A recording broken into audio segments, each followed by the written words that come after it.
9/11 3,000 से ज्यादा लोग का कत्ल हुआ ट्विन टावर के अटैक में। जो लंदन बॉम्बिंग हुए 50 से ज्यादा लोग मरे। अस्सलामुअलैकुम प्यारे दोस्तों, आप सबको दीन इस्लाम के पी के चैनल पे खुश आमदीद। उम्मीद करता हूँ आप सब खैरियत से होंगे। चले शुरू करते हैं आज की वीडियो। गोपाल सिंह पत्रकार। मैं विद्वान श्री नाइक साहब से ये जानना चाहूँगा कि आज के आतंकवाद पर इस्लाम का क्या नज़रिया है।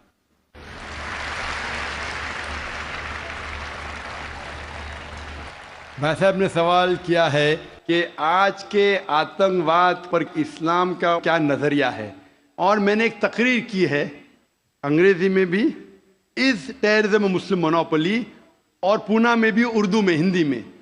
क्या आतंकवाद मुसलमान की विरासत है? कि अक्सर लोग समझते हैं आतंकवाद मतलब मुसलमान होना ज़रूरी है, और एक कहावत थी कि हर मुसलमान आतंकवादी नहीं, लेकिन हर आतंकवाद मुसलमान।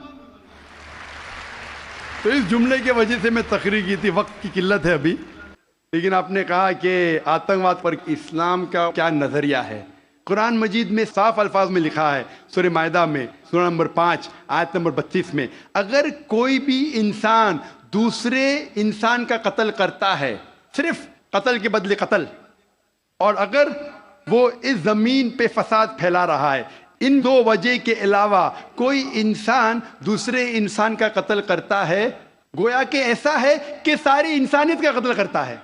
कोई भी इंसान दूसरे इंसान का कत्ल करता है, मासूम, चाहे वो मुसलमान हो या गैर मुसलमान हो।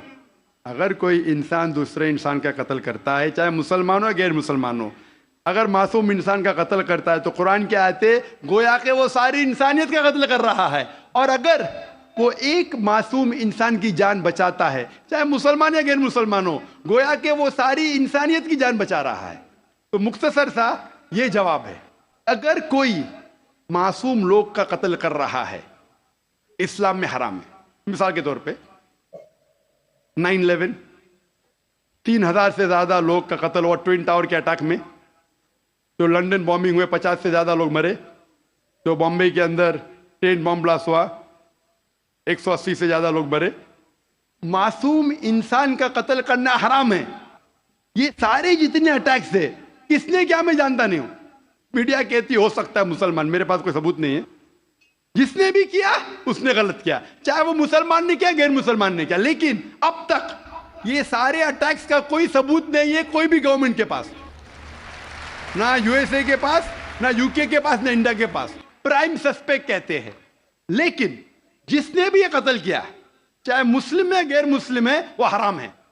लेकिन साथ साथ मुझे ये भी कहना है कि हजारों लोग जब अफगानिस्तान में उनका कत्ल हुआ बॉम्ब के जरिए, प्लेन के जरिए बॉम्ब गिराए गए, वो बॉम्ब जाके नीचे और बॉम्ब बनते हैं। इराक में लाखों लोग का कत्ल हुआ, अफगानिस्तान में, इराक में, ये बड़े दहशतगर्द है। और हजारों लोग का कत्ल किया जो गुजरात में हुआ। जब हम कहते हैं कि 9/11 को आप गलत कहो, ट्रेन बॉम्बिंग इन लंदन गलत कहो, जो बॉम्बिंग बॉम्बे में हुई वो गलत है, उसके साथ साथ ये भी कहो कि अफगानिस्तान में लाखों लोग का कत्ल हुआ वो भी गलत है, इराक में जो लाखों लोग का कत्ल हुआ वो भी गलत है, जो मासूम लोग का कत्ल हो रहा है पैलेस्टाइन में वो भी गलत है। हमें डबल स्टैंडर्ड नहीं करना चाहिए। पैलेस्टाइन में हो रहा है, मासूम लोग का कत्ल हो रहा है, बच्चे लोग का कत्ल किया जा रहा है, वो यूएनओ नहीं बोलती है दहशतगर्द। क्यों? Double standard. तो जो भी मासूम इंसान का कत्ल कर रहा है, चाहे वो मुसलमान हो या गैर मुसलमान हो, वो दोषी है और हराम है। इस्लाम इसकी सख्त मुखालिफत करता है। जी नाज़रीन, ये थी आज की खूबसूरत वीडियो। अगर वीडियो अच्छी लगी है तो वीडियो को लाइक करें, सदका जारिया समझकर शेयर करें और चैनल को सब्सक्राइब करें। जज़ाकल्लाह।